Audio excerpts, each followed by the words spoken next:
सत्य ज्ञान के समन्वय में निहित। सम्राट ब्रह्मदत्त ने सुना कि उनके चारों पुत्र विद्याध्ययन कर लौट रहे हैं, तो उनके हर्षातिरेक का ठिकाना न रहा।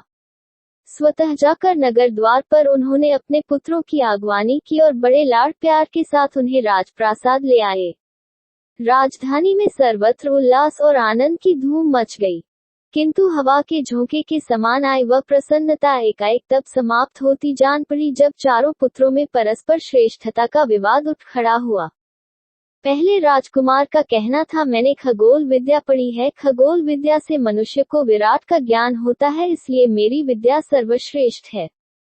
सत्य असत्य का जितना अच्छा निर्णय मैं दे सकता हूँ, दूसरा नहीं।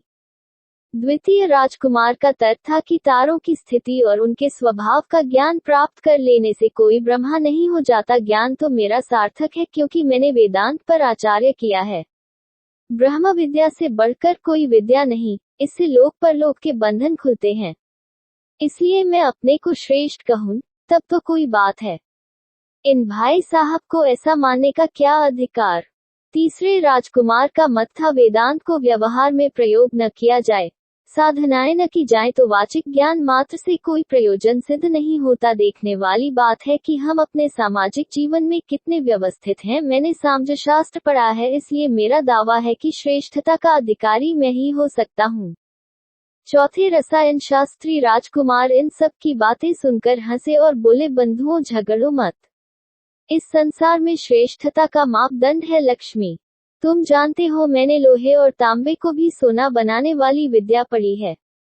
पारद को फूंककर मैं अलौकिक औषधियां बना सकता हूँ और तुम सबकी विद्या खरीद लेने जितना अर्थ उपार्जन कर सकता हूँ।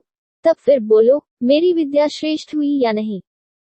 श्रेष्ठता सिद्धि के अखाड़े के चारों प्रतिद्वंद्वियों में से किसी को भी हार न मानते देख सम्राट ब्रह्मदत्त अत्यंत दुखी हुए। सारी स्थिति पर विचार कर एक योजना बनाई। उन्होंने एक राजकुमार को पतझड़ के समय जंगल में भेजा और किंशुक तरु को पहचान कर आने को कहा। उस समय किंशुक में एक भी पत्ता नहीं था, वह ठूंठ खड़ा था। सो पहले राजकुमार ने ये ज्ञान प्राप्त किया, किंशुक एक ऐसा वृक्ष है जिसमें पत्ते नहीं होते। अगले माह दूसरे राजकुमार गए, तब तक कोम्पलें फूट चुकी थीं। तीसरे माह उसमें पुष्प आ चुके थे और चौथे माह फूल फलों में परिवर्तित हो चुके थे। हर राजकुमार ने किंशुक की अलग अलग पहचान बताई। तब राजपुरोहित ने उन चारों को पास बुलाया और कहा, तात, किंशुक तरु इस तरह का होता है, 4 महीने उसमें परिवर्तन के होते हैं। तुम लोगों में से हर एक ने उसका भिन्न रूप देखा, पर यथार्थ कुछ और ही था। इसी प्रकार संसार में ज्ञान अनेक प्रकार के हैं, पर सत्य उन सब के समन्वय में है, किसी एक में नहीं। राजकुमार संतुष्ट हो गए और उस दिन से श्रेष्ठता के अहंकार का परित्याग कर परस्पर मिलजुल कर रहने लगे। अगर आपको वीडियो अच्छा लगा तो सब्सक्राइब करें और शेयर करें एजुकेशन स्टोरी।